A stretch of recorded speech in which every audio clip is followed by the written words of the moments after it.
What's up, you guys? StealthyRS here, once again with another video just for you. Today we're going ahead and installing the Mountune cold air intake. I currently have half of it already disassembled because I went ahead and installed the short shifter in my last video.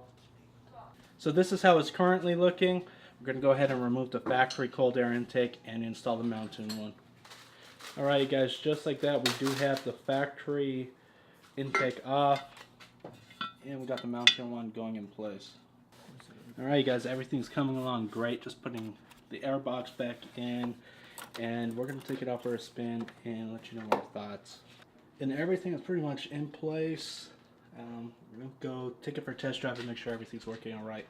Alright you guys, so everything tested out great with the cold air intake. Mountune made a great product with that. I'll make a separate review on that. So if you've enjoyed this video, leave a thumbs up. Drop your comments in the comment section below. And of course, if you're new to the channel and you haven't subscribed already, please consider doing so.